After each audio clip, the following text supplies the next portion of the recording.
oh my gosh, are we heartbroken by what happened to that one person wherever? I mean, if they were our neighbor, I'm sure we would be. If something like that happened here, absolutely.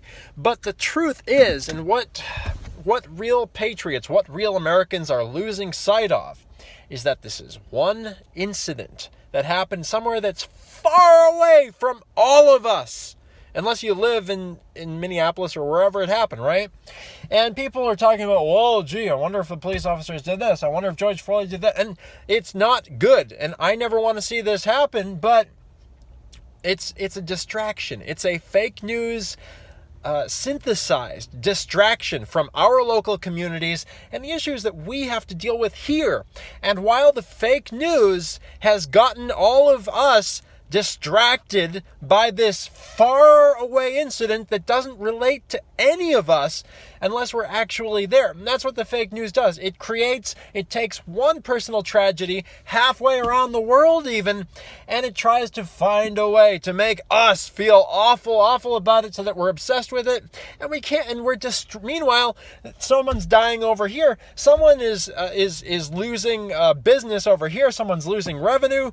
Someone maybe is being harassed by government school teachers because government schools are not what they used to be back in the Puritan days, right?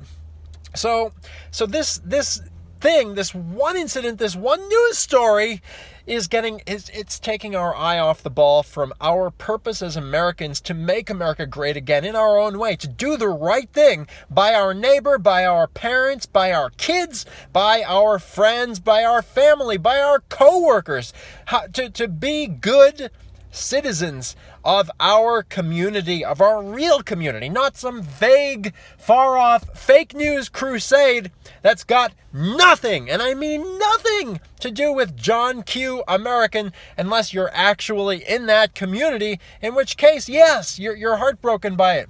But if we're always dwelling on the evils of the world like the fake news wants us to, and they will take any and all evils and say, you are the one who caused this.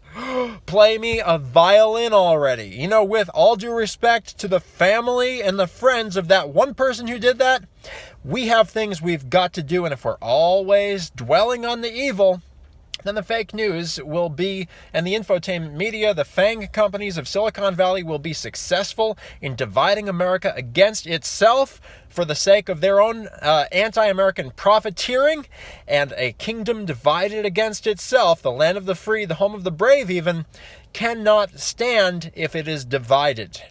And that's what the fake news is trying to do, because that's the only way they make money.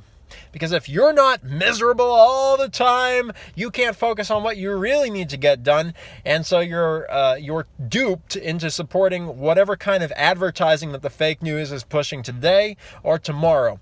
And that is the only goal of the fake news. They're not there to help us. They're here to exploit, to divide and exploit the American people. And the fake news, everybody involved in the fake news ought to be ashamed of themselves for that reason. Shame on you, fake news, for terrorizing the American people. That has got to stop. This is America's Man's Man.